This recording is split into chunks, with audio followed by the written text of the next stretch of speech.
Welcome to Celtic State of Mind. I'm John Dykes, and today I am joined by Lawrence Connolly. Lawrence, how are you doing? I'm doing very well, working from home for the second week in a row, catching up on all things Celtic. I'm delighted to have you on because obviously you and I go way back and we've been involved in a great number of Celtic events over the last 2 or 3 years, Lawrence. And you're obviously a lifelong Celtic fan, which is what we're going to be talking about today. Could you just cast your mind back to your introduction to Celtic and starting to go to Celtic Park, Lawrence, and some of your memories of that period? So, I suppose my dad started taking me really early, so my introduction was very hazy. So, my first game was at 3, and the first game I remember was probably at 4, it was Morton. And the thing that stuck out, it's the first game I remember, although I know I'd been to Celtic Park before, and it's because my dad had tickets to the stand, so I don't know where he got the money from. He must have had a win in the horses and decided to take my brother Eamon, myself and himself to the stand as a treat. Don't remember anything about the game apart from sitting in the stand. Probably the next game that really stands out that was at was Celtic Juventus. Celtic winning it, and kind of my dad explaining something to me because I couldn't figure out why the Celtic fans were clapping Juventus. I thought, being a young boy, this was wrong. And my dad explaining, it's good football, so that's why we're doing it. So I suppose that's kind of my early introduction, late 70s, early 80s to it.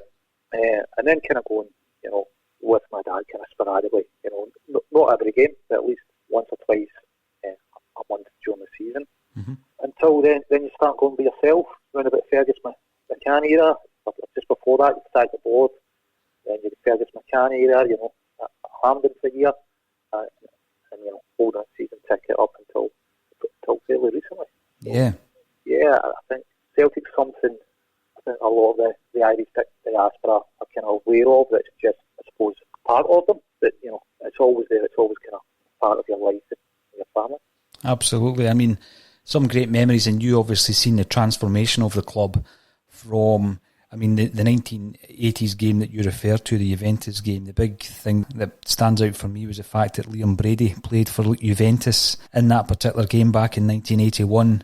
And it just shows a real touch of class that the Celtic fans were applauding their Italian visitors on that night, because again, as a young guy, you're starting to understand what Celtic's all about, aren't you, when your dad's explaining why Celtic are behaving like that? Yeah, I think that's exactly, you get a bit kind of deeper understanding of things, don't you? Probably typical kind of Glasgow, but father-sons bonding over football.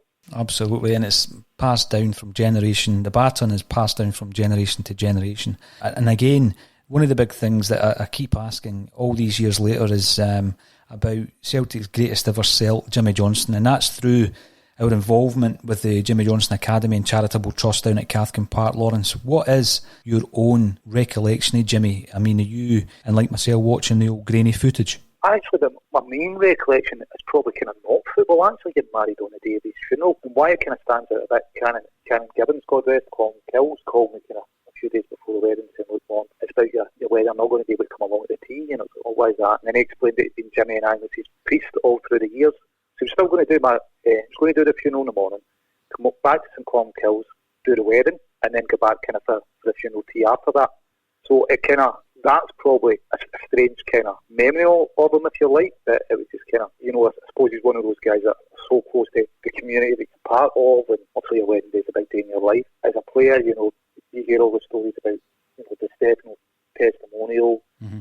about breaking into the team, about Jockston, great achievements, keeping him in, playing so long. I think kind of how loved and down to earth he was. I suppose a few listeners will remember a pub in Glasgow, Falcher, Finnegan's, that Shug Burns was behind it, used to manage, and Jimmy kind of walking, I was up at Parkhead before the game with Shug, and Jimmy walking by and shouting, how you doing, Shug, and kind of stuff, just knowing people and just being really friendly and down to earth. Mm-hmm. So I think there's a lot kind of to remember about the man over and above football, as well as just kind of being a great player. I think it's just kind of what a wonderful person he was, really. Absolutely. One of the best stories I've ever been told was from Joe Miller, someone that you know fairly well yourself, Lawrence, and wee Joe speaks about a day where the doorbell goes and there's somebody at his door, and his mum shouts on Joe, who at that time was just a young boy. He comes down and there's Jimmy Johnson standing at the door with a ball under his arm saying, "You want to come out and play football, wee man?" And Joe was maybe 11 or 12 year old, but Jimmy Johnson just, wanted to play football all the time, right into his older days, and he would go through periods of getting fit and going out running and all that kind of thing, and he would play football, and he went round to wee Joe's house to see if he wanted a game. I just thought that was fantastic, It's just brilliant, isn't it? Yeah, I think he just never lost himself, did he? You seem to, so some people hit the heights and completely lose themselves, but I don't think it's something that he ever done. No, and I mean, he's obviously been voted as Celtic's greatest ever player, Lawrence, but when you and I are picking a greatest team, I always think you can only do that if you've seen the person in action. And I'm going to ask you for your own personal greatest Celtic 11. So this is made up of players that you've seen yourself, Lawrence. Okay, yeah. So the greatest 11, so kind of keepers I've seen, you've seen Latchford, Bonner, even Tony Warner, Jonathan Gold, Dimitri Karin and Magnus Hedman. But I think there's kind of two keepers I've seen that are head and shoulders above anyone. Definitely Big Fraser is definitely head and shoulders above anyone, just kind of stature. Yeah. And I think the other one is Arthur Boric.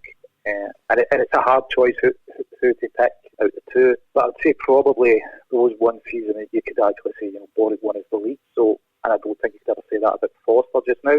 And I would probably, on that, and the fact that he hits a pretty decent penalty, go with Arthur in goal. Well, if you have Arthur Boric in goal as well, you're straight away, you're getting right in there with a player who endeared himself to the Celtic fans as something of a cult.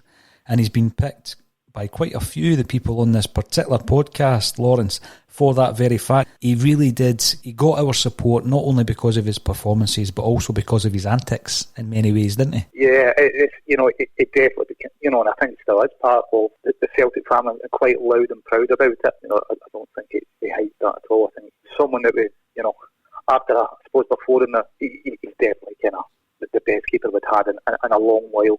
When he came into the team, he just kind of captured people's imagination with his love for the club and his antics. And yeah, he'd definitely be my number one. We were all sorry to see him go, Lawrence, but I know for a fact that the people who shared an apartment block with him in Glasgow weren't sorry to see him go.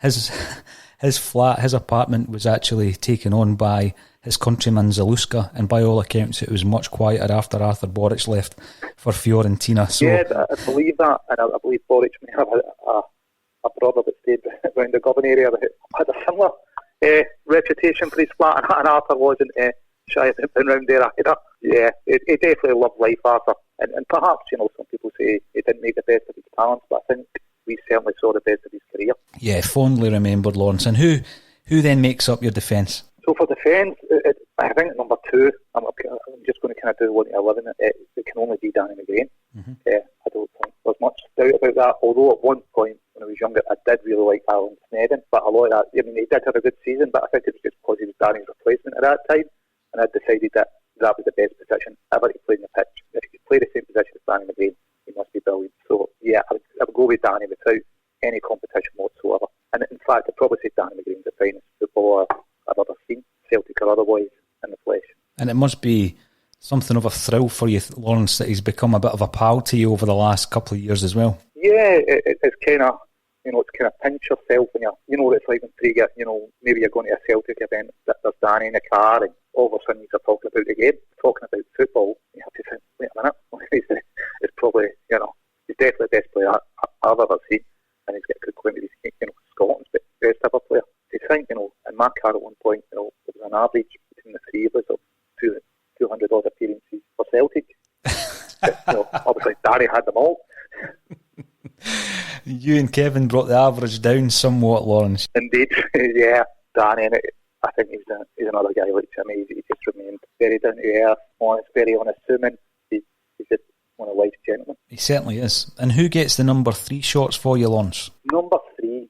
So it's a bit of a harder one. Yeah, you're thinking, Emilio had a good season. I liked Stephen Mahe when he was there. But I kind of went between Tierney and Tommy Boyd. And I think, even though Tommy Boyd will tell you that he was never a left back, his position was always centre half. Mm-hmm. I think, there was a period that what a view he must have had of the club, joining us in the dark days and going right through to be kind of club captain when we won the treble. I think just for longevity and even that Hampden season alone, when on the left you had him and John Collins, you were like, yeah, I'd go with Tommy Boyd at left back. Interesting. I think I totally agree with Boyd at left back. When I picked my team last week, I picked Tom Boyd at left back, and I think it came down to the fact that of a left back, he's probably the guy that I've seen more than any other, Lawrence. And as you said, he saw the bad times and then he's seen the good times through right through to Martin O'Neill. So yes, I totally agree with your number 3. And what about the centre halves? Centre halves, there's one that there's no competition, so we'll just go with Big Virgil straight away. It's as it's been said before, absolute Rolls Royce of a player. I think that anyone that's seen him play, he's going on it. And I don't even think he's getting any better. I think he was always that good when he was at Celtic. It's kind of most expensive defender in the world. You're like, it's Big Virgil gets one of the jerseys. I think it really is interesting that you say he hasn't gotten any better, because we all know he was an incredible talent when he was in Scotland, and it's all about the platform on which you are able to display those skills. So it's only now that people are actually appreciating him because he's doing it, or was doing it until recently in the English League and on a European stage. But what a player. One of the finest in the Scottish game, I would say, and certainly in my lifetime. I think he's definitely he lifted the profile of Scottish football. I know when Yam and some other players went for fairly decent money, but I think Virgil, more than anyone else, is perhaps before COVID, but certainly, it put a few pounds on anyone coming from Scotland. People would maybe going, well, actually, maybe there are some really, really good players up there, maybe it's something we should look at. And, getting money for Musa, etc., the type of money you got, I think Virgil maybe had a hand in knocking up a few quid and saying, well, give them money for Kieran. Who would be partnering Virgil? So that was a bit harder, and it's two guys that both of them would have liked to seen a lot more of it at Celtic. Those guys have been there a long time from they're maybe looking, Boy Aiken, Yarby, etc. But I've actually got into the guys with two fairly short stints, and it's Elliott or Reaper, and it's I think it's a real hard choice between the two. I think if Reaper hadn't done his toe at the championships, they got a lot longer out of him. Mm-hmm. I think he was a really class player. All accounts he made the other players train harder. If you had to do 20 press-ups, Reaper would do 40. He was just an absolute professional. And I think I'm going to go with Reaper over Elliott. It's a good shout, because Elliott certainly got my vote when I picked the team. I had Virgil van Dijk and Paul Elliott playing together. I think Reaper, when you look back to his arrival at Celtic, he played a massive part in the season that we halted the 10, or we won the 1, if you would like to say that. He played a massive part. He was pivotal in Wim Janssen's side, wasn't he? Yeah, definitely. And I suppose one of the things that kind of swung it a bit for me as well was speaking to Tommy Boyd and just saying, well, who was your best ever partner? Who's the best ever defence? And Tommy was explaining that he sees himself as a centre half, but he would have Reaper beside him. When you're thinking, you've played with some class players, internationally, and throughout your time in club football, but he was like, yeah, Reaper. And I thought, I always just really liked Reaper. I thought he did transform our defence in that season. I was also maybe thought about Enrico if we needed a man marker, but nah. So it was Reaper and Elliott, and I thought, yeah, big Reaper. He just brought a real solidity about it, a real assurance to a defence that hadn't been that assured for a long time. Yeah, and he always speaks fondly about Celtic, as does Big Virgil, which is always refreshing to see. That looks like a solid backline, Lawrence, and now we move into the areas of creativity, of which Celtic have had many. So how do you build your midfield? It's solid backline, and I think 6-11 is going to be a bit more fluid. But sitting in front of the defence, there's Paul Lambert.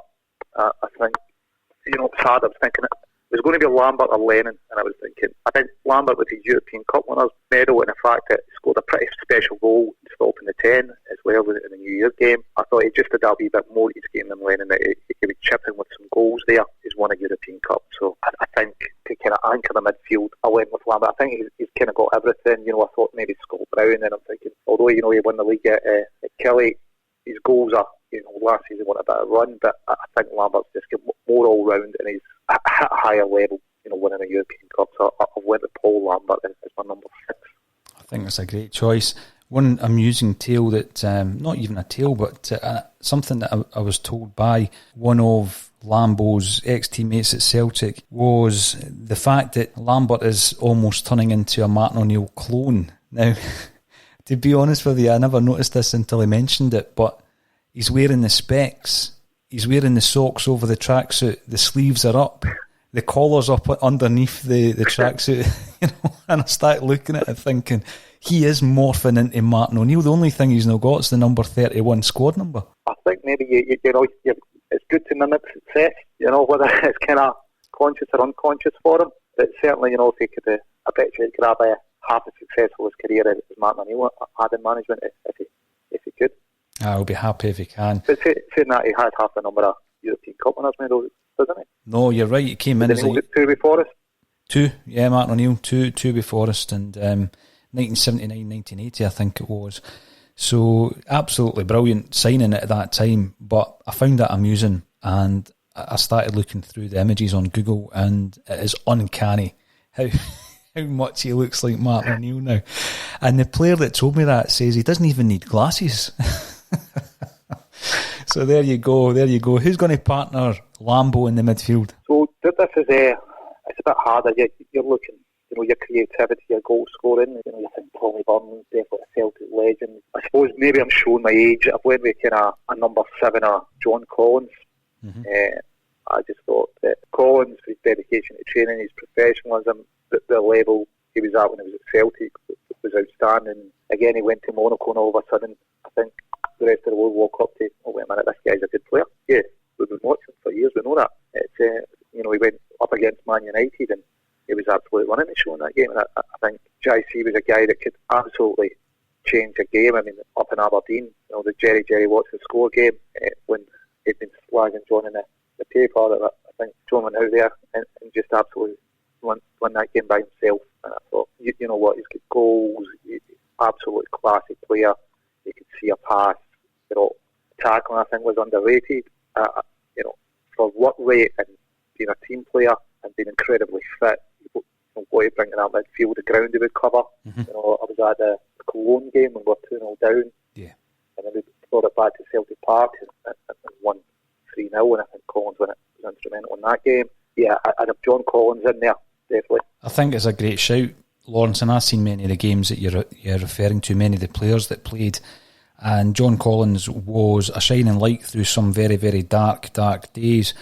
And I actually think back to the European Championships 1996 in England, and his performances in particular against the Netherlands. If you ever watched that back, his performance was incredible. I mean, you know, in terms of him being an athlete, he was all over the pitch. And I know someone who played for Celtic as a youth during Collins' time, and he said he was the most dedicated professional in terms of his fitness and his conditioning and his diet and all of these things. So I think Collins achieved a huge amount in the game, but he deserved it. Yeah, definitely did. Yeah, I think, you know, he'd bring a lot to any team. And I think, you know, you're touching on kind of dedication and professionalism. Maybe leave the goalkeeper out, but if you look at McGrain, Boyd, Reaper, Van Dijk, Lambert, Collins, there's a team running through there, all incredibly fit guys that had a dedication to learning the game, you know, applying themselves as best as they could. This is a team that you want to manage, Lawrence. That's what it is. You want guys that have got low maintenance. You know what I mean? Yeah, definitely. I mean, throughout that team, I think everyone so far that I've picked they're definitely players that can turn the game for themselves. You know, that you can rely on to get the team going, to create something, if not score. Perhaps there's only the two full backs, McGrain and Boyd, that aren't going to get you goals, you know, but they'll certainly create a lot for you. Up and down the flanks. So who else are you making up the midfield with? Well, I can only Paul McStay's in there. I think him and Collins, that timing, you touched on it, was dark days, but what a shining light, what a weight the guy carried for us. When you've got a player like, I don't know if you've ever seen Rio Ferdinand talking about Paul McStay. that was just totally in awe of him and his abilities. We knew we had somebody really special, and I think perhaps his career suffered a little just because where we were. But I think it would be Paul again. Like Collins could change a game, could score, could tackle, can pass. I think it's a complete package. Brilliant. And would McStay be a captain? Because there's a couple of captains in this team already. Oh, there's quite a few, and I don't think it would be Paul. No, I think it'd be Danny McGrain. Danny McGrain. Yeah, you couldn't look past Danny. I mean, I always thought that Van Dijk was a natural leader, without a doubt. Tom Boyd's a natural leader. So, yeah, Danny McGrain, I think, would be a good shout for a captain. McStay, Collins, Lambert, and who else is making up the midfield? Is it a 4 you're going for? So this one's a bit more fluid, so can go 4, can then change to 3 up front. And it was the guy we Strachan brought to us, and it's Nakamura. Yeah. Again, goals and free kicks. I think we all knew what was going to happen. When we were playing Man U and he was lining it up. If England didn't, certainly every Celtic supporter knew, this ball's going in the back of the net. Again, another very classy player, a great trainer, and just wonderful goals he scored. He would be in there. He can easily drift, from midfield. He can play in behind the front two. I think he's really flexible. So yeah, Shinsuke Nakamura. Yeah, absolutely. What a fine talent he was at Celtic, and still playing at the age of 41. Coming up for 42, it's incredible some of these Japanese players do play into their 40s quite regularly. And Nakamura, I mean, he's achieved so much since leaving Celtic as well. When you look at, obviously, he's a Japanese hero. He won just under 100 caps for Japan. And you wonder, we might have even kept him a couple of years longer, but we certainly saw the best of Naka and his free kicks. They will go down in the history books of Celtic Football Club as some of the finest goals we've ever seen. The two in particular against Manchester United, Lawrence.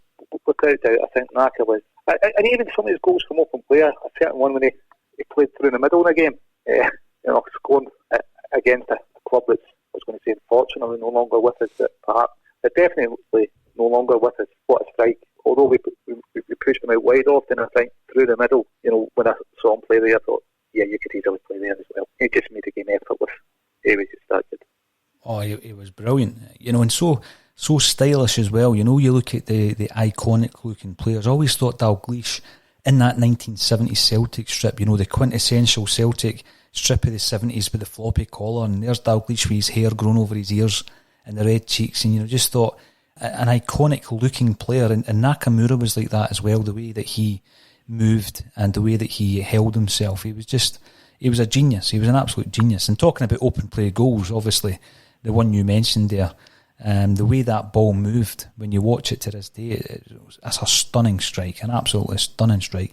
You've got 2 up front, Lawrence. I'm guessing that I know who one of them will be. Yeah, Henrik. There is, I don't think anyone's going to pick a team set, certainly that's similar age to myself that doesn't include Larson. There's nothing really to say.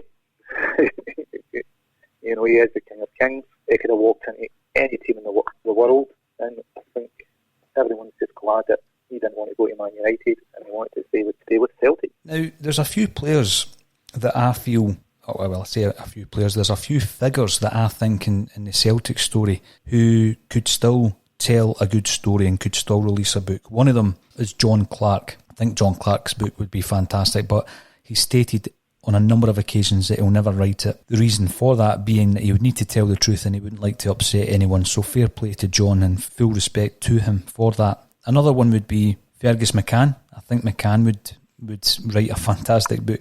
He would write a book that again would be very honest, and that would be interesting to see about his battles with the SFA and others. I would still like to read Paul McStay's book. It's been in the mix for a long time. But the other one would be Larsson. I think Larsson's book, when you look at it from the Sweden perspective, he was a Sweden hero, a Celtic hero. The way they speak about him at Manchester United, at Barcelona, that type of book. You're looking at Zlatan Ibrahimovic levels. If that book came out, it'd be a bestseller. Yeah, I think it was interesting. I think it was Scholes that said, pretty sure I might be watched, that the only player that ever get a stand up round of applause in the Man United dressing room was Henry. The age scene. and you're thinking, what, that was a cracking United team at that time he was in. And for them to give him that accolade, to recognise this guy's special, even amongst us, this guy's special.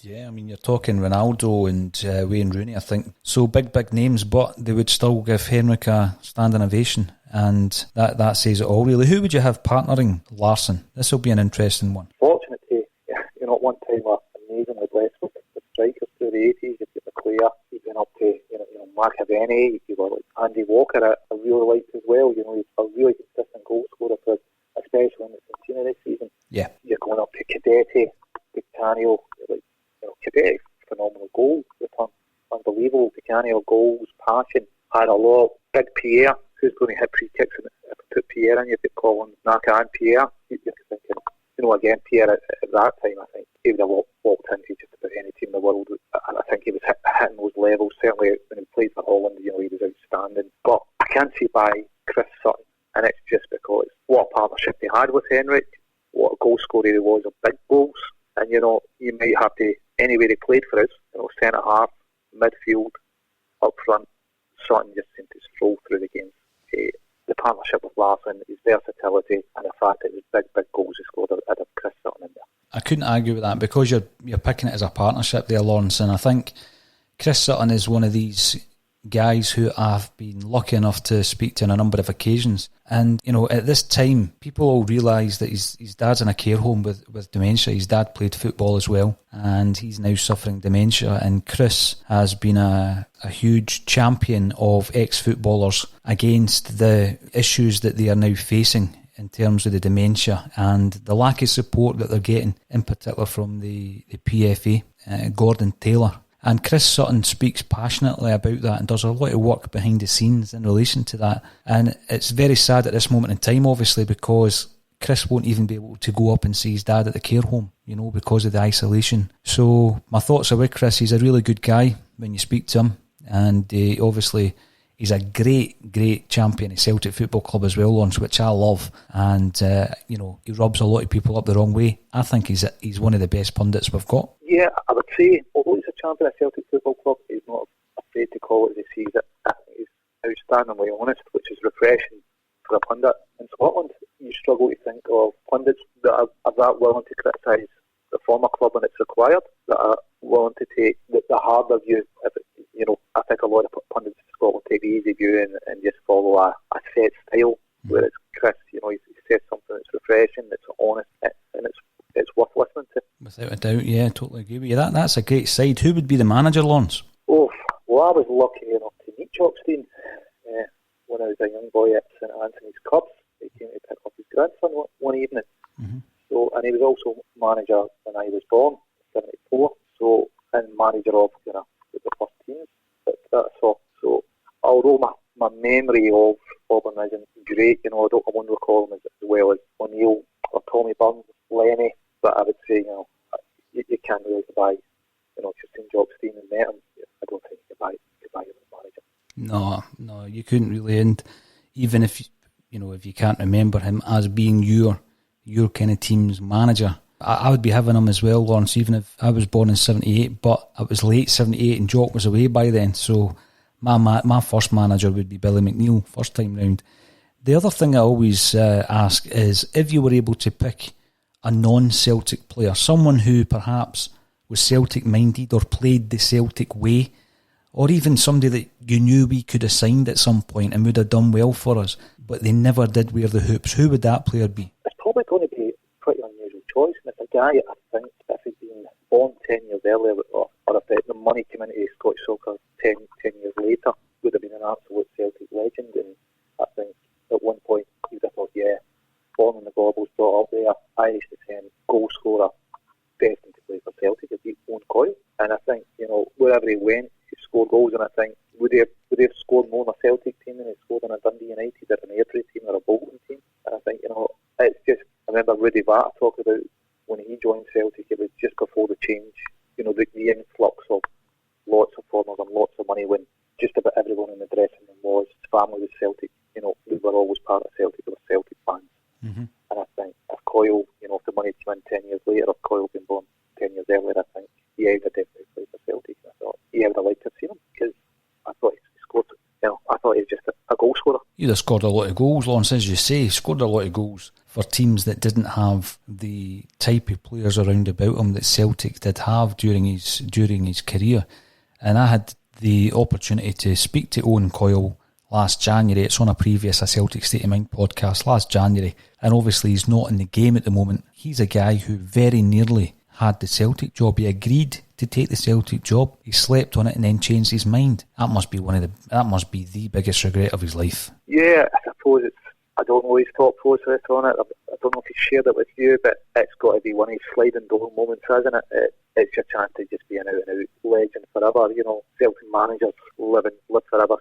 Someone told I'm sure Jockstein that you're immortal now. I think becoming Celtic manager gives everyone a touch of immortality. And, to pick, albeit a Premiership team over Celtic, would it have been me? I don't know if there's people out there in the wee guys, what would it take, when you're in the playground at primary school, you maybe played a game, what would it take for you to pick another team over Celtic? And there was just no one you would pick over Celtic, No. What's your second team? Celtic was there. That's right. And you're kind of going, maybe it's just a change of triple, maybe it's the money. It was definitely a shock to me when he didn't take it. I think it was probably a bit of a shock to himself. I think when he looks back, it certainly is now, Lawrence. The final question I'm going to ask you today is, this is your finest Celtic team, Lawrence. Tell me which kits they would wear. Home jersey, away jersey. Did they get a European jersey as well? You certainly can. Okay, we'll probably do it in reverse. We'll do European black and jade with white pinstripe. Oh, yes. So I believe they wore that would be early 90s, wouldn't it? No sponsor on the jersey. And they also wore a version in the 70s or similar to it. They did. The one you're referring to, they wore that in the away leg against Cologne. You mentioned the home leg, the 3-0 game. We wore that black and jade strip away against Cologne. So beautiful, absolutely stunning kit. I think my first Celtic ever away kit, wasn't it? It was gold with green shorts, yellow with green shorts if you want, and yellow socks with green tops. Mm-hmm. C.R. Smith sponsorship, so it'd be about 85, 86. I thought that was a cracking V-neck, cracking away fit. Mm-hmm. I've seen the People's Ford one, the one that luckily got returned. In fact, I've got one in amongst my Celtic kit collection, although not match worn. It was certainly one by me at side-to-side. Mm-hmm. But yeah, I would go for the gold and green away. Beautiful. And your home jersey? Home jersey. So I'm going to go with jerseys I kind of remember, and I've seen them playing. So it's kind of, and I don't like the square hoops. I don't like kind of People's Ford. I really like kind of 85s with and without the sponsor's name on it. The Stop in the 10 jersey I thought was cracking. It's hard to beat, but just for what it meant at the moment and seeing how successful it was, although the hoops were different widths on them, I would go, when Tommy Burns was manager, we wore it at Cup Final versus Airdrie. It was moving back to Celtic Park. It was the fastest selling jersey, I think, in Britain at that time. I remember being in Dundasbury outside the shop before we played the Newcastle friendly, and they were selling the one off the dummy. You just couldn't buy this top for love nor money. And I think it just captured kind of a rebirth of Celtic at that point. If you like, just when a lot of fans, would get rid of the old board and fans were back kind of openly declaring their love in the street and going to games again. So I think just for everything that captured what a team Tommy Burns had playing in it, I think I'm going to go with that as the home jersey. Great shout. The collar up with the hoops on it. It's just a shame we didn't get a chance to see David Ginola wearing that, because that almost happened as well, Lawrence. Yeah, he was up at Celtic Park. It would have been great to see him, and what Tommy Burns player he was. And when you think he went down south and he won Player of the Year 1 year down there, you're thinking, yeah, he'd have been a great guy to see in the hoops. But another one that I'm sure that, although he looked fondly in his time with Newcastle or Spurs, if he sits and thinks about it now and speaks to perhaps some of his countrymen like Mae or Musa, he'll realise what he missed out on. He could have been a hero. He could have been a contender, Lawrence. Now listen, that's a fantastic team, and that team certainly would be contenders. I'm going to give you a call next week. We'll do this all again. See you until then. You take care of yourself, Lawrence, and thanks for joining us on A Celtic State of Mind. Okay, God bless and hail, hail.